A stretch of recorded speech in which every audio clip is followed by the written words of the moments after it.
الاسلام اسٹوڈیو میں خوش آمدید۔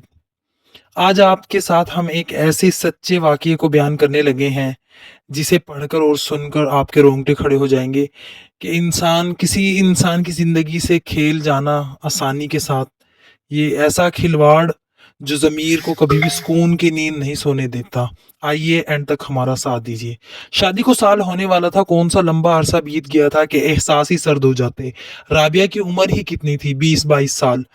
ایک دن اس کی زندگی میں ایسا آیا کہ اس جیسا دن دوبارہ کبھی نہ آیا، جس نے عدنان کی زندگی کو پلٹ کر رکھ دیا ایک لمحے میں۔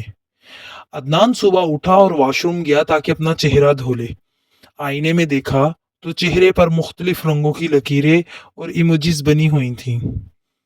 اس کی معصوم اور نادان شرارتی بیوی نے رات کو پیار میں اس کے سوتے چہرے پر لپسٹک سے ایموجیز بنائی تھیں، اس امید کے ساتھ کہ صبح جب وہ یہ دیکھے گا تو ہنسے گا، پھر اس کے پیچھے بھاگے گا، اسے پکڑ کر اس کے گالوں کو چومے گا اور کہے گا میں تم سے بہت محبت کرتا ہوں، اور اس کی شرارت سے کو وہ محبت کا ایک رنگ دے گا۔ وہ چاہتی تھی کہ وہ دونوں دن بھر اس کے چہرے پر بنی ایموجیز پر ہنستے رہیں گے اور اس لمحے کو ہمیشہ یاد کرتے رہیں گے، لیکن معاملہ رابعہ کی سوچ کے برعکس ہوا۔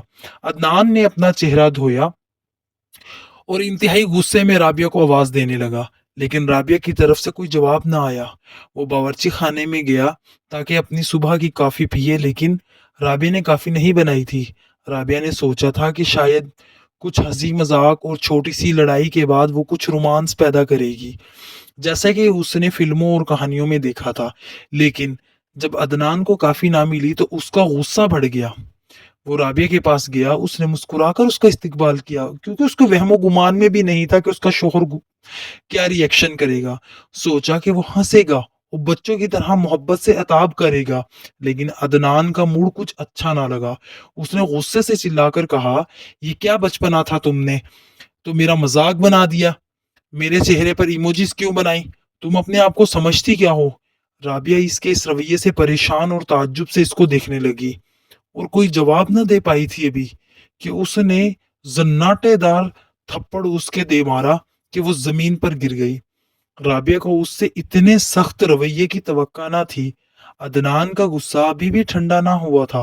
وہ مزید چلایا، میں نے تم سے شادی کھیلنے کے لیے نہیں کی، میں کوئی بچہ نہیں ہوں، میں ایک مرد ہوں، میں نے شادی اس لیے کی ہے تاکہ گھر بساؤں، بچے پیدا کروں اور دنیا کے سامنے ایک مرد کی طرح جینا چاہتا ہوں۔ کیا تم پاگل ہو؟ تم رومانس اور محبت کی کہانیوں میں جینا چاہتی ہو؟ یہ فلموں اور کہانیوں کا دور نہیں، وہ گھر نہیں بناتے، نہ ہی کھانا پکاتے ہیں اور نہ ہی بچوں کی تربیت کرتے ہیں۔ رابعہ کو ایک دم ساکن چھوڑ کر وہ غصے سے گھر سے نکل گیا، اور وہ اس طرح سے چلا چلا کر اس نے اپنی مردانگی کا مظاہرہ کیا۔ اس کی بیوی پر اس کا کیا اثر ہوا، اس کو ذرا بھی اپنے رویے کی پرواہ نہ تھی۔ اتنا کچھ کہہ کر اس نے گھر سے باہر قدم رکھا اور اپنی محبت کرنے والی بیوی کا دل توڑ دیا، اور ہمیشہ کے لیے توڑ دیا۔ وہ زمین پر بیٹھی رو رہی تھی، اتنی شدت سے کہ اسے سانس لینے میں دشواری ہو رہی تھی، کیونکہ وہ بیمار تھی اور جب روتی تو سانس رکنے لگتا۔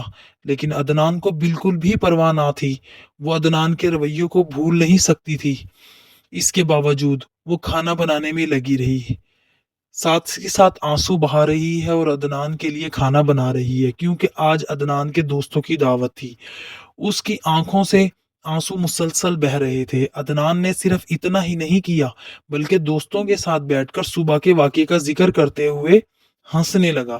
ایک دوست نے اسے ٹوکا اور کہا، عدنان یار، تم کیسے آدمی ہو؟ کیا یہ مردانگی ہے؟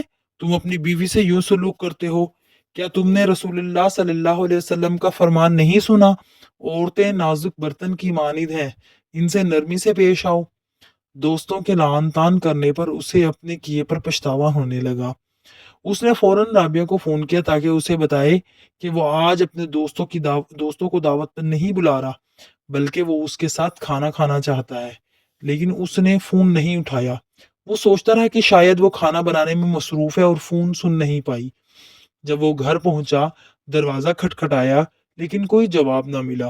اچانک اس کے موبائل پر بیوی کے بھائی کی کال آئی۔